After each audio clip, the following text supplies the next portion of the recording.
So before I start, just a short disclaimer on regarding this event. Yeah, just a short introduction of iSTOX. Our vision is to give access to financial markets through a regulated platform, and we do so by giving you access to the gateway into unicorns, hedge funds, equity, debt, and all these are private market securities. And this is how we do it. We also created a website, iSTOX.com, where you can log in, create an account, and make investments into private market, which in the past was a very opaque industry with very high fees and high minimum investments. So we use technology to fractionalize your access into the private markets. So today we have Lester from Rockstate Capital. Very happy to have him here today.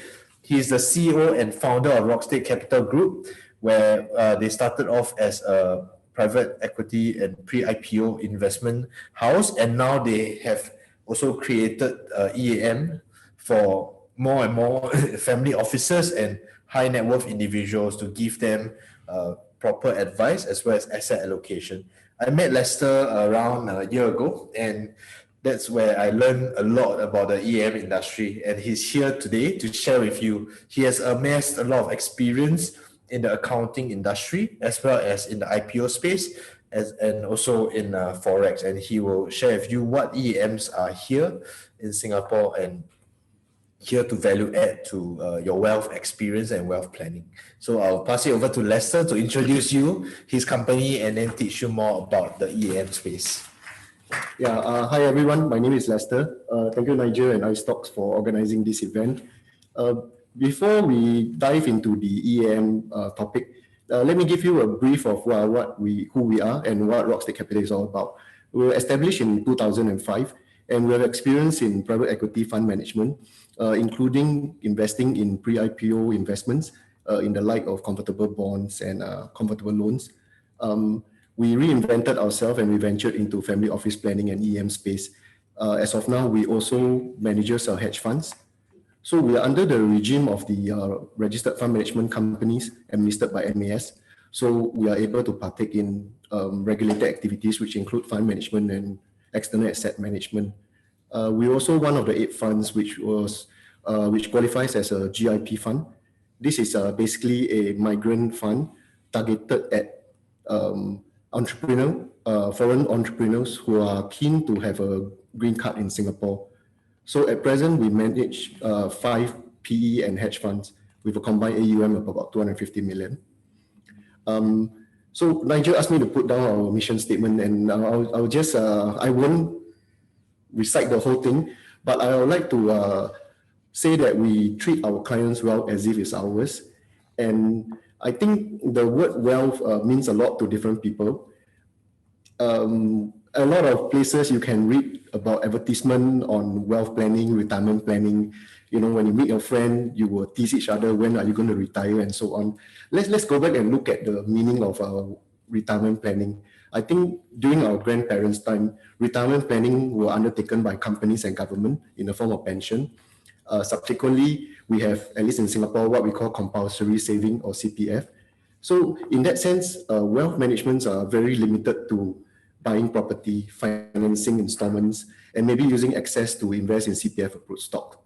But with the growing wealth in Asia, in particular Singapore and Hong Kong, we do see that there's a need to provide bespoke asset management services and to extend that into legacy planning for individuals and families. And hence, that's where the term family office comes into play, and along with it, external asset management. So just to give you a simple roadmap on the milestone of Rockstate, we were established in 2005, and from 2005 onwards, we were heavily involved in pre-IPO investment. From 2016, we started our hedge funds investment. So currently, we have a fixed income fund, a quant fund which invests in listed ETFs, and we're in the midst of incorporating a arbitrage fund investing in commodities and future.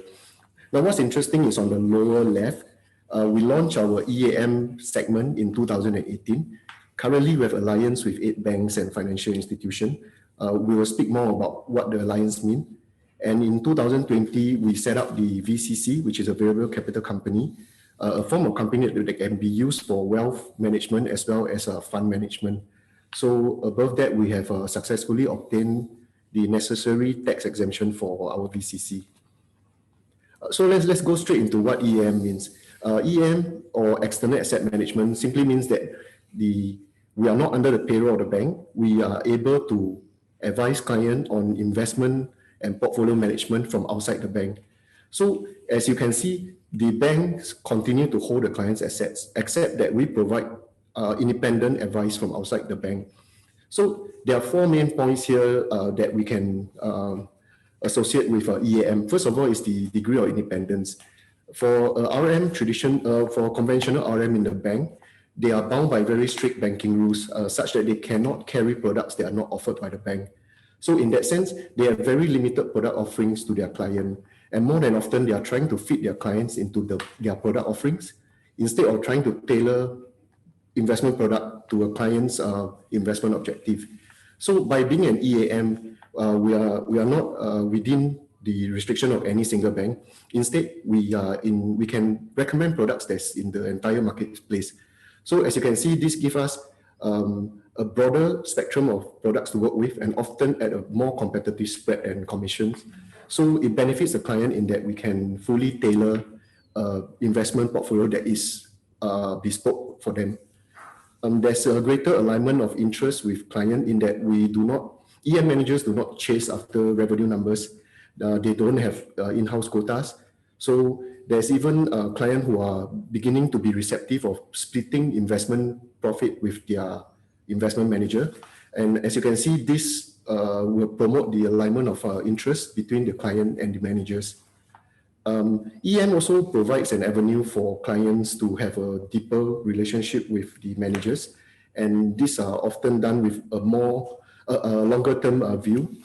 And because of that, beside asset allocation services, this can go deeper into family governance, helping families set up family charter on how the kids should be rewarded or how wealth should be passed down.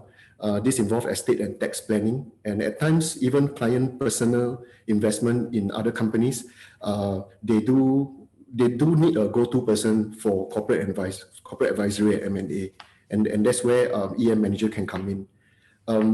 What we mean by a longer term view is that when you deal with RM in a bank, they are susceptible to turnover, but EM managers are here to stay, so they are longer term in the sense that they are not susceptible to change.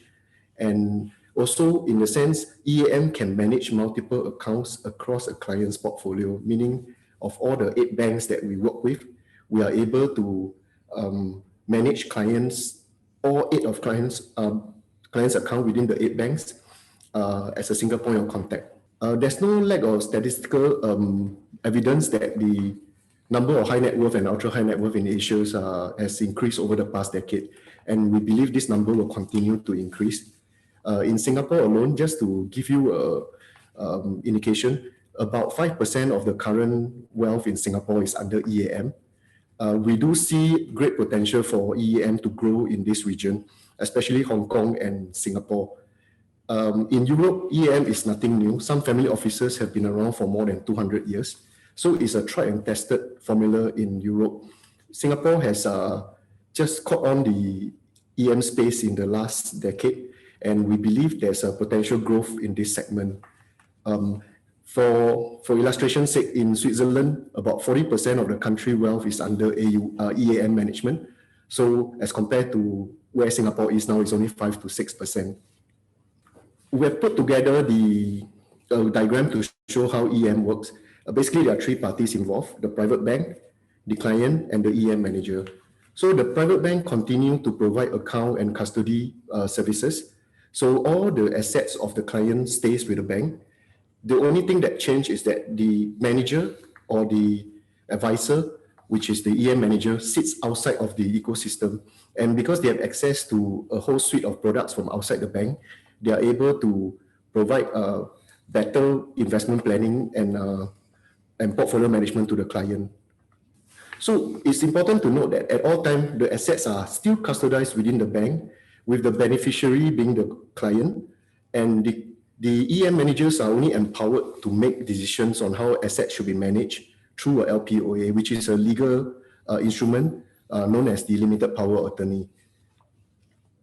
So in terms of fee structure, traditionally for RM in a bank, they are rewarded with selling commissions and revenue generation. But EAM fee structures are more flexible in the sense that we can, for example, in this case, we can showcase three different structures. The first case is we charge a fixed management fee to the client.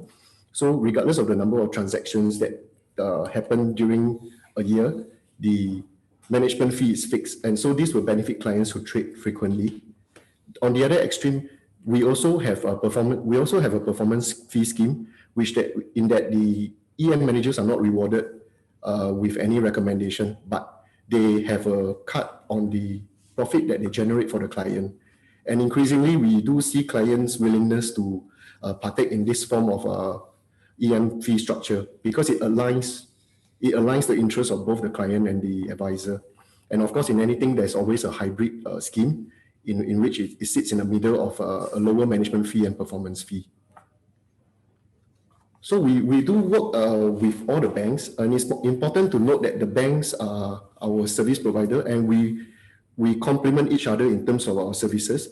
As of now, we have 7 banks which we work as custody. So if high net worth has accounts across all 7 banks and currently deal with 7 different RMs, EAM can come in and take over the 7 accounts. And the client, his benefit is that he only deal with 1 person. And this person has a bird eye view of all his assets allocation and can be in a better position to structure his portfolio in terms of his investment objective. We also work with product platforms and technology platforms in the likes of iSTOX and Young Tech. And this is where maybe I invite Nigel to come back and give you more flavor on this. Yeah, thanks, Lester. It's a very good overview you've given us about EAMs. For EAMs, their value add is really being able to see the total portfolio view of their client. So not just, for example, if the client has 20% with one bank, they might not be able to see the other 80% of what this client has. And therefore, it's more difficult to give appropriate or more relevant advice when it comes to managing the relationship. So for iSTOX, we have a very strong collaborations with EAMs like Rockstate, because we see increasingly that ultra high net worth and high net worth families are allocating into private markets. So we look at UBS family office survey, around 35% of the top family offices actually allocate into private equity, venture capital, and hedge funds and real estate. So the reason why they do so is multifold. One reason is because alternative assets, while they are less liquid than public market, they offer a form of diversification across different assets, as well as they are able to make a portfolio more resilient in the sense that it's less volatile in the event of a major downturn or depression. Having private market allocation is quite important in those situations. And when we look at this private market, however, there's still many pain points that people face. Firstly, it's very difficult to even access, for example, VC and hedge funds. We read about them all the time, but most of the time, the investors are large institutions pushing out a lot of smaller investors of this access. Even if somebody gets access through their private banks, it might cost a lot in the form of a high minimum investment and very lengthy lockups. And if you really need the liquidity, maybe in 1 year's time, it's very difficult to sell it because there's almost no secondary private market in this space. So we partner with an EAM like Rockstate with their enterprise account so that they are able to give their end clients access to what iSTOX offers. iSTOX focus very much on good name issuers with long-standing backgrounds and established investment processes in the private market space. So examples would be Astra 6, Mapletree, Quant Edge, which is a hedge fund, as well as a top Chinese VC fund that has already launched, has a very long track record in China. So we provide different forms of investments in different risk profiles so that we address the client's needs in order to diversify in the private market. So how we work with Rockstate is that their clients are able to open an account and access our opportunities, and the advisor at Rockstate is able to provide the advice from a portfolio allocation perspective. Of course, at iSTOX, we also allow accredited investors to invest directly, but what they would be missing out would be the quality advice that the EAM can give in the long term, as well as understanding different forms of cash flow, risk profiles. We think this partnership will be very powerful going forward as we add on more products, and Rockstate's advisors are able to continue to use iSTOX platform to grow their suite of offerings for their clients. And we think this is the way forward when it comes to managing across the private market portfolio. So we will wrap this short sharing up, and then we will move into the Q&A. Okay, so just to recap on the key takeaway of EAM, now that you understand that EAMs are managed functions from outside the bank ecosystems, you can appreciate that we are here to build long-term relationship with clients. And because there's better alignment or incentives, we can exercise our unbiasedness in this sense and a greater sense of independence, greater degree of independence. So the thing to emphasize is that we do not hold clients' asset in custody because we are not licensed to do that. So the assets continue to be custodized by the banks. EM are the one-stop shop, but so are the banks. Actually, banks provide all the services client need, but because they are more reactive rather than proactive, they are often, the various departments are often something that you go to when you have a need. But as EM managers, we are here to identify the needs of client because the relationship is more intimate in a sense. So we are here to advise client on M&A, on trust management, on legacy planning, on taxation as well. We have been receiving queries from overseas as well. So as part of our own learning process, we are also talking to accountants and tax advisor on cross-border taxations. So in this ecosystem, I think everyone is trying to work together to learn more so that we can all service the client in a better manner. Yeah. Thanks, Lester, for the sharing. This is very insightful even for me. Personally, I only learned about EAMs roughly about a year ago, and it has been very, very interesting. I think one question we have from the audience is about VCCs. They would like to know more about when you mentioned VCC just now being an innovation supported by MAS, what is a VCC and what is the outlook on the VCC variable capital company structure? Okay. Traditionally, hedge funds operate as overseas companies. So about 80% of hedge funds in Singapore go under the regime of either Cayman, Bermuda, or BVI. So as opposed to VCC, the traditional companies in Singapore are the private limited companies. One shortcoming of private limited company is that to go through capital reduction, it is a very tedious process. You have to apply to the court for capital reduction, or you have to obtain a creditor's mandate, in that it calls for time and effort to advertise in a newspaper to invite creditors to prove your solvency. So VCC, as the name implies, is variable capital company. So it actually provides flexibility for fund managers to actually reduce capital and to distribute back to its investors, even in times of losses. But having said that, it's important to note that VCC does not have any gray area. It still calls for the most stringent compliance and regulatory check, in that we as fund manager, being the front line, we still have to check on the client's KYC. We have to check on the sources of wealth and fund, as well as compliance with the Anti-Money Laundering and Terrorism Act. Oh, that's very good. Are there any tax policies that accompany these VCCs as well? Singapore actually has a very good and conducive tax environment for fund managers and investment, in particular to the Section 13 of the investment incentive under the Income Tax Act. So there are three main schemes that Singapore IRAS offers: the Section 13 CA, which targets the overseas incorporated fund, and then you have the Section 13 R and X, which are given to local companies and funds.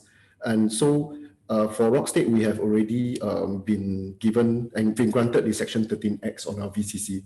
So we are in a position to incorporate VCCs for our client and for investors. And if we invest in qualified investment, these are all tax-free.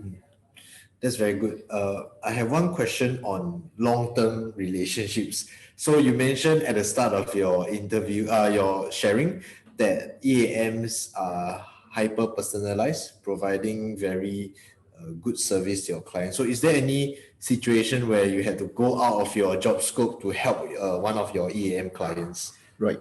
I think the traditional sense of providing services to high net worth has evolved, in the sense you are no longer giving advice to traditional businessmen, but the kids having returned from overseas, they are more savvy with terminology and banking products. That's when we start to have a longer term relationship with them. I think most high net worth would want a go-to person who has intimate knowledge of taxation and wealth management. So in terms of wealth management, I think we are in a position to, while we are in a position to recommend client what to buy, we are also in a position to recommend client what not to buy. So we do not hesitate to say no. On your question on what are the things that you went out of your way, client requests and things like that. I think there are clients whom ask us among the four sons who should take over the business. I think having an unbiasedness into such an arrangement and question, our conclusion after studying the four sons is that I think they have to hire a professional manager to run the family business. We also have requests on finding schools for their kids under a family office, which we gladly oblige, and we will do what we can.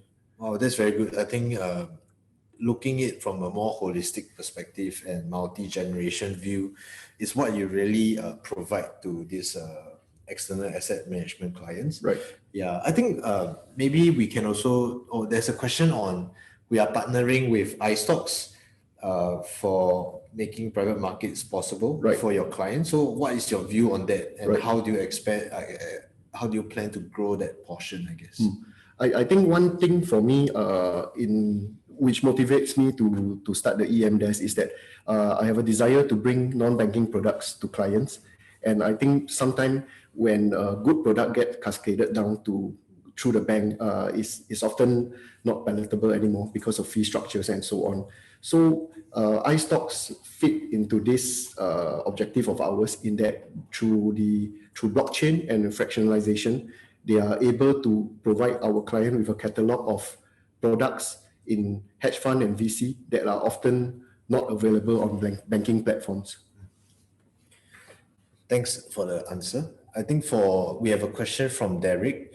The question directed to Lester: how do you see the EM space evolving when it comes to meeting the needs of single family offices?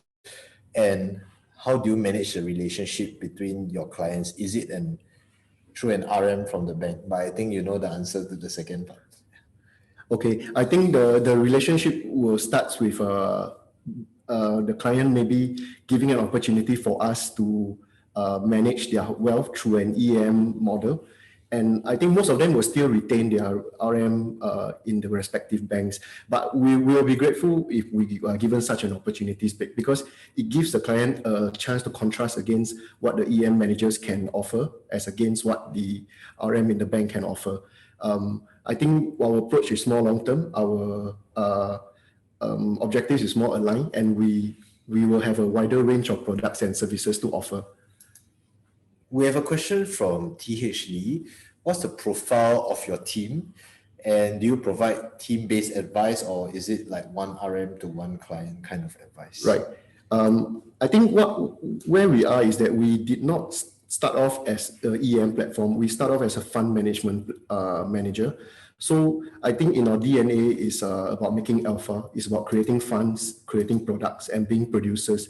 So with that, I think any EAM should have an offering of both in-house and external products. So for us, while we cultivate our hedge fund and PE fund, we actually have a team of investment experts sitting in our office, and this can provide analysts advices to customers even on a one-to-one basis, and we can even look at clients' portfolio on a one-to-one basis and to advise them what to let go and what to hold on. There's a question from an anonymous attendee.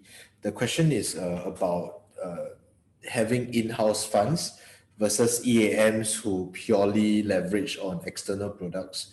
What's your view on an EAM having in-house funds? Is it necessary? Is it a must? I think for us, we started off as a fund manager, so we want to create alpha, as we have spoken, as we have discussed for our client. So we do want to give our EM an edge over other EM as well, in that not only we have product which anyone can have access to, we do have in-house product that we will give priority to our own in-house clients. We have a question from Daniel about fees, but I think when we dive into the nitty-gritty about fees, it's better to contact you offline. Sure. Yeah, to know more about the fee structures and how EAMs promote alignment between clients. We have a question from Ronnie about how are you partnering, or who are the banks? The 8 banks. The 8 banks which we have partnered, which we are partnering, we have showed it in the slides earlier. So it's actually the 4 local banks. The 4 local banks, and we also have UBS and HSBC. The 8 bank we have signed up with, but we are clearing our compliance on the final sign-off, so we have not disclosed the name here.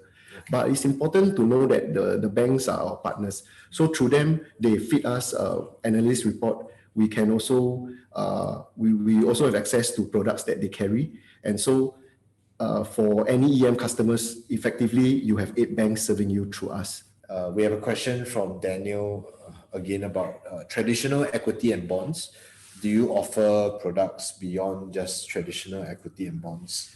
Yeah, we now have access even through iSTOX on VC products. We have IPO placement opportunities as well. That if you apply with the bank, there's a very minimum chance that you will obtain any allocation, and even if you do get any allocation, it's going to be pathetic. So we are trying to gain access with partners so that we can have better allotment during IPOs. iSTOX will provide us with a ready catalogs of products that will go beyond the traditional, accumulators, structured notes, bonds, and equities. Okay, there's an anonymous question about what are the upcoming products on iSTOX. We really want to share this with you, but unfortunately we cannot. So I think one way to be at very early mover in our products is to open an account with iSTOX, and you'll be able to see our listing. When the listings happen, you'll be able to have access to the roadshows of our fund managers as well as the opportunities and news. We think that opening an account will help you to stay abreast of the recent developments that iSTOX has. Or even if you are not an accredited investor, you can sign up for the newsletter first, and we will also engage you. So there's somebody who asked about your in-house strategies. I think we cannot talk about fund specifics, but maybe on a high level, what kind of strategies you look at? Okay. Basically, we have a hedge fund team in-house trying to fill the gaps between the different hedge fund products. So we have fixed income for now. We have quant fund, which we have an in-house developed quant strategy, which provide trading signals for US listed ETFs. We are going into arbitrage for futures and commodities. So in future, we will try to fill the gaps in between those. The thing about us wanting to create a debt fund, it requires an enormous amount of AUM so that we can diversify. And that's where iSTOX will come in that they can fractionalize the bond purchase such that we can buy smaller fraction of bonds in order to create an effective bond portfolio. Yeah, thanks for highlighting something that iStocks can do, which is fractionalizing of bonds, because in the current market environment, access to one bond can cost minimum 200,000 and above. So that's something that we do. We are able to do with technology on iStocks using blockchain. Yeah, I think at the last, before we wrap this up, there's one more poll question to find out from the audience what else they want to learn about. Because actually EAM is just one small part of wealth management, in the sense that there's many other things that ultra high net worth families and high net worth families think about, which is maybe you want to elaborate on the other things that Rockstate actually can do. Yeah, I think EAM is the first step where we can advise private banking clients on their portfolio management. We also have a SFO service in that we can help clients overseas or local to set up single family office in that they can then manage their own in-house fund. But the catch here is that MAS try to regulate family office by not regulating them, in the sense that they cannot be seen as raising money from the public. So they can only manage family wealth in that sense. With that, we can also come in and provide a third-party management service in terms of taxation, portfolio management, legacy plannings, and estate plannings. Yeah, I'm also very interested to learn more about legacy planning, succession planning, as well as setting up of multi-family offices, the drafting of family constitution. So I think we'll wrap this session up. I hope that we have value added to your Wednesday evening and you have a good dinner. I think one last question is, for EAMs, where do you think the space, or what's the potential of EAM industry in Singapore? Right. I believe there will be some shake-up in terms of job movement, client and accounts movement as well. The granting of mandates from within the bank to external asset manager like us. We may see a consolidation phase in terms of the EM industry, in that maybe the more mature players may eventually evolve as the bigger ones. Until then, we really do see the benefit and the potential in this space. Thanks very much, Lester, for joining for this iSTOX sharing. We hope that you will find out more. If you have any questions, feel free to reach out to either me or Lester. You can find us on our respective websites, as well as LinkedIn profiles. Yeah, thank you very much and have a good day. Thank you.